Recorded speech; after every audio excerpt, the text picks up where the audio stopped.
Alors, pour la deuxième question, nous devons construire deux autres points.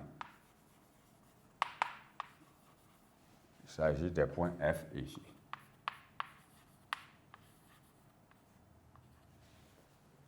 Alors, pour ce qui est donc de la construction de ces points, nous tenons toujours compte des conditions qui sont définies dans chaque cas pour les construire. On nous dit que F est égal à T de C. Ça veut dire qu'on a désigné par T la translation de vecteur AB. Ça veut dire que la translation de vecteur AB transforme le point C en le point F, ce qui signifie qu'il y a une égalité de deux vecteurs, à savoir CF et AB. Donc, cela veut dire que c'est toujours dans la question de translation de vecteurs. Alors, nous allons construire ici le point F demandé à l'aide de cette égalité vectorielle. Alors, nous avons déjà le vecteur AB en place. Alors, nous voulons maintenant construire le point D. Et donc, nous allons également procéder de la même manière que précédemment.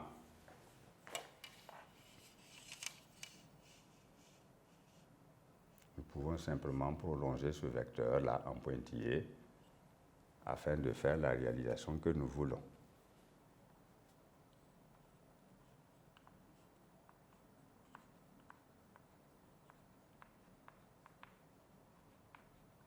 Juste pour que nous puissions voir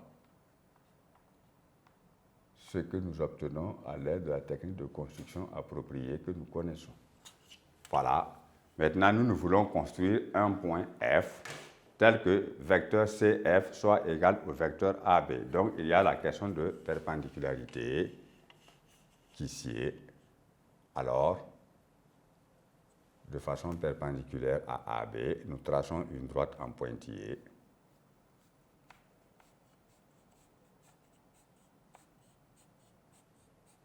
Qui couvre donc le point C suffisamment.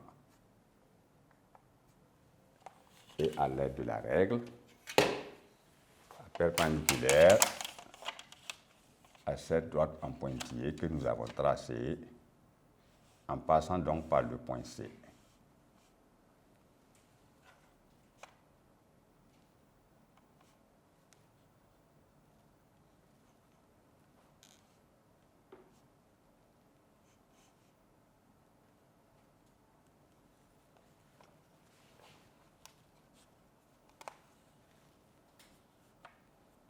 En passant maintenant par le point C, nous pouvons tracer en pointillé cette deuxième perpendiculaire sur laquelle nous allons donc tracer le vecteur à partir de la construction du point F demandé. Alors, nous savons que vecteur CF égale vecteur AB. Nous avons déjà le vecteur AB en présence. Nous prenons sa longueur à l'aide du compas ainsi qu'il suit.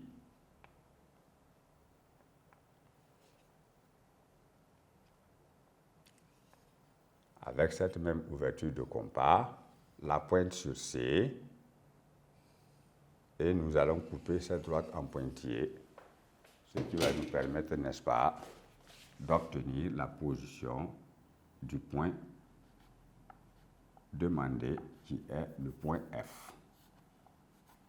Voilà le point F qui est tel que vecteur CF que nous pouvons même construire en marquant la flèche soit égal au vecteur AB.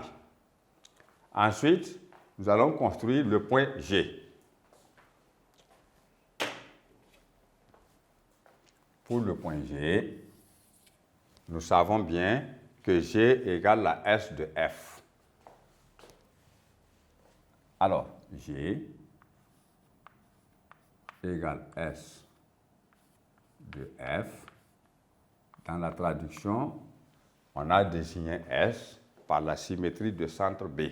Donc, cela veut dire que la symétrie de centre B transforme donc F en G. Ça veut dire que G est le symétrique de F par rapport à B.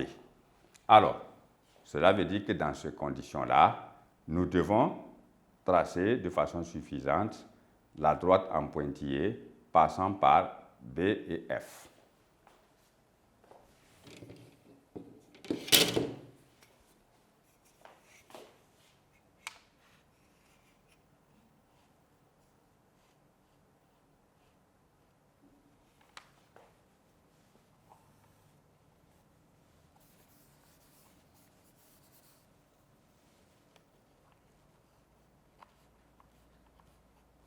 B étant donc le centre de la symétrie,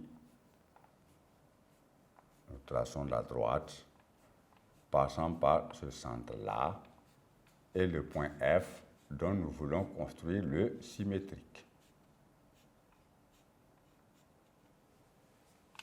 Alors, à présent, on doit construire maintenant le point G, sachant que G est le symétrique de F par rapport à B. Pardon.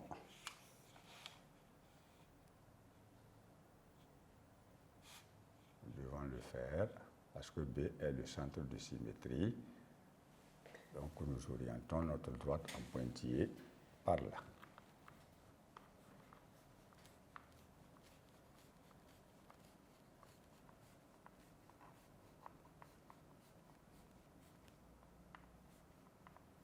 Alors, la droite en pointillé passant par B et F étant donc suffisamment tracée, nous pouvons à présent construire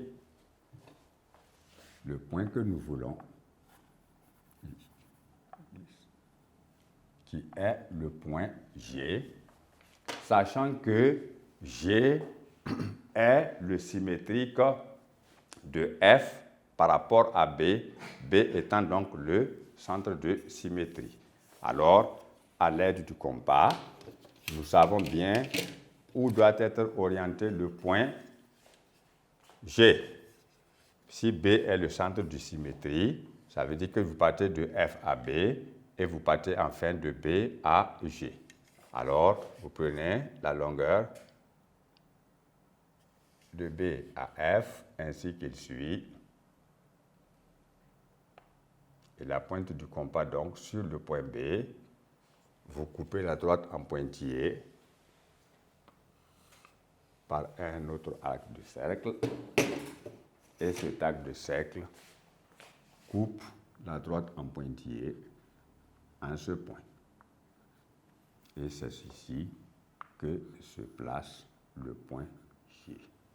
G donc est dit symétrique de F par rapport à B, B étant donc le centre de symétrie désigné par S. Alors, nous avons achevé notre construction à travers les méthodes appropriées que nous connaissons et ainsi donc s'achève la correction de cet exercice et donc la correction de tous les exercices de ce chapitre sur la composition d'application, d'une part dans R et d'autre part dans le plan. Merci pour votre attention. Donc, il est question de savoir donner des traductions pour pouvoir construire un point. Parce que si vous ne savez pas donner la traduction d'une telle écriture, vous ne pouvez pas construire le point D, puisqu'on a défini S symétrie de centre B. Donc, ça veut dire que la symétrie de centre B transforme C en D. Donc, il faut savoir faire cette traduction-là pour dire qu'on a ici D qui est égal à S de C, alors que c'est la symétrie de centre B. D est symétrique donc de C par rapport à B. Si on connaît cette signification, alors vous savez vers quel côté du point B, par exemple, est orienté, par exemple, est situé le point que vous devez construire. De même que dans le cas de la translation de vecteurs. Voilà, donc quand vous comprenez cela, ça vous sauve si vous savez manier judicieusement le matériel de construction, surtout. Voilà, donc, je vous remercie beaucoup pour votre attention et je souhaite que vous puissiez acquérir et assimiler correctement toutes ces notions, toutes ces connaissances, tant en activité numérique qu'en activité géométrique que nous avons eu à parcourir ensemble pendant ce bout de temps. Merci pour votre attention.